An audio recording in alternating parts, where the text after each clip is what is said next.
हाँ देखिए राजीव जी, मैं कह रहा था कि ये जनवरी में नॉर्थ इंडिया में मैच शेड्यूल करने के अलावा आइए केरला। नहीं वो केरल बात नहीं है, लेकिन ये शेड्यूलिंग में ध्यान देना पड़ेगा कि 15 दिसंबर से 15 जनवरी तक बिल्कुल जो है मैचेस, वो अगर नॉर्थ इंडिया बैठ के जो अच्छा आगे ध्यान में रखेंगे। केरल को तो मिलते, ये तो रोटेशन पॉलिसी है तो लेकिन आप इस पीरियड में दिसंबर 15 से जनवरी 15 सारी जगह मैच थोड़ा केरल में शिफ्ट कर दिए जाएंगे। यही अच्छा होगा ना हमारे लिए, अच्छी बात है, धन्यवाद। भी ट्वीट किया है तो किस तरह से कर देते हैं? हाँ, ये बड़ा मतलब एक मुश्किल सी बात हो गई फॉग की वजह से।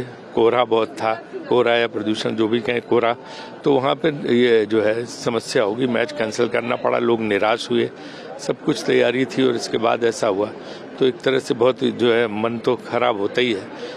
दूसरी चीज़ मुझे लगता है कि ये देखना पड़ेगा कि जाड़ों में तकरीबन 15 दिसंबर से और 15 जनवरी के बीच शेड्यूलिंग करने के वक्त आगे देखना पड़ेगा कि मैचेस को किस ढंग से शेड्यूल किया जाए, उनको साउथ इंडिया में किया जाए या वेस्ट इंडिया में किया जाए, क्योंकि ये फॉग की समस्या बड़ी ज़बरदस्त रहती है और जो डोमेस्टिक मैच है वो भी प्रभावित हो रहे हैं। बरेली में अंडर 19 का एक मैच हो ही नहीं पा रहा है, मुश्किल से 1 घंटा हो रहा, तो फॉग के विकराल समस्या है इस 1 महीने में। सर, मनरेगा का जो इशू है लगातार ऑपोजिशन ने प्रोटेस्ट भी किया है। देखिए, मनरेगा का जो इशू है वो बहुत सही विपक्ष ने उठाया।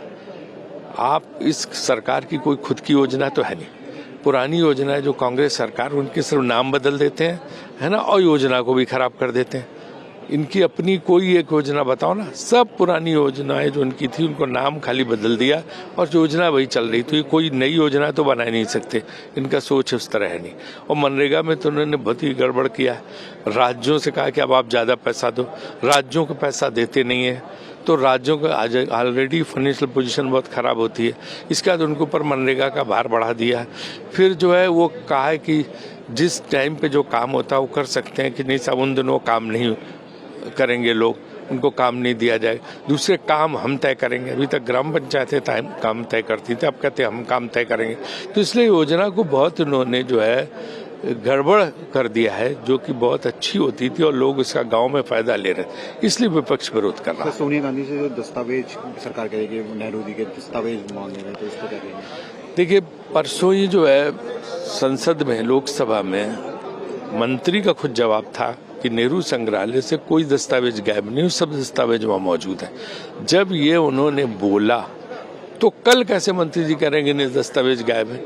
आपने तो लिखित जवाब दिया, आप पार्लियामेंट की तरफ प्रति आपकी उत्तर जवाब दे ही है, तो पार्लियामेंट में तो आपने साफ साफ कहा है कि हम कोई दस्तावेज गायब नहीं हुए, और ऐसे मौखिक रूप से मंत्री बाहर कह रहा है कि दस्तावेज नहीं, सोनिया जी लेगी, सोनिया जी कहाँ लेके जाएंगी?